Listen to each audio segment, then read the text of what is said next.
இப்போ சும்மா ஒரு குட் ரசம் பண்ணி காட்ட போகிறேன்.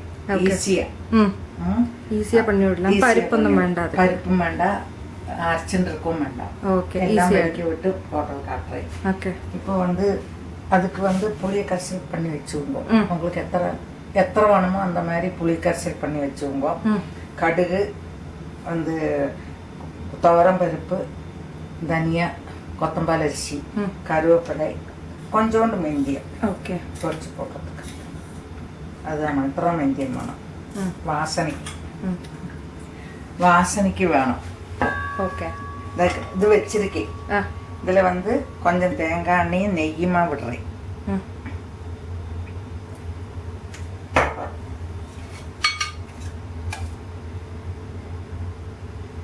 நெய் ஒரு வாசனை.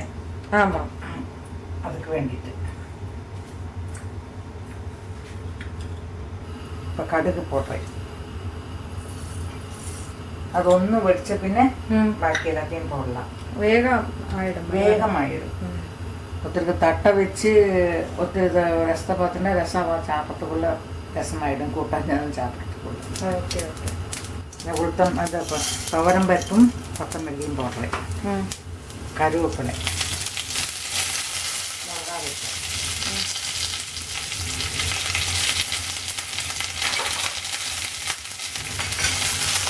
இது அதில் பெருங்காயம் கொஞ்சம் போடுறேன். இப்போ அந்த புளி தண்ணி இருக்கு இல்லையா, அதை உங்களுக்கு எத்தனை ரசம் வேணுமோ அது மாதிரி பார்த்து வச்சுக்கோங்க.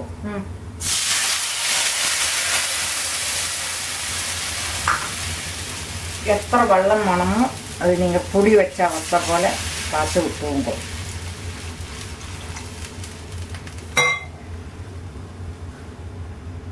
அதுக்கு உப்பு வேண்டாம், உப்பு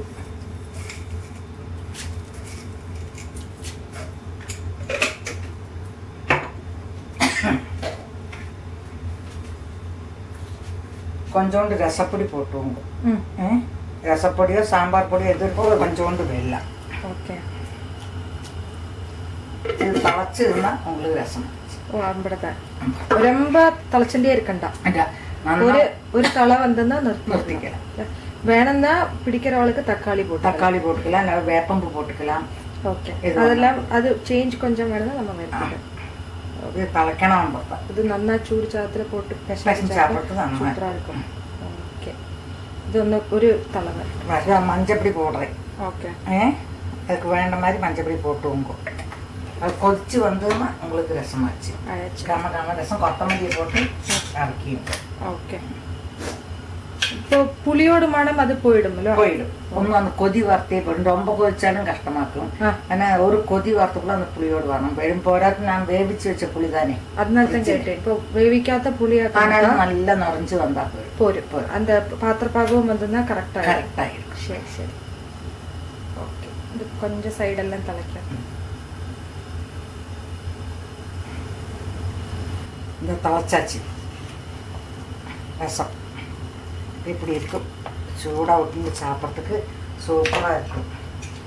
கொத்தமல்லி கருவேப்பிலை போடுறேன். கேஸ் அணைச்சி விட்றேன். இப்போ தளச்சா போயிடும். வேணுன்னா கொஞ்சம் மிளகு ஃப்ரெஷ்ஷாக நீங்கள் அப்படி இது க்ரஷ் பண்ணி போட்டுருந்தா இன்னும் வாசனை ஒன்றா இருக்கும்.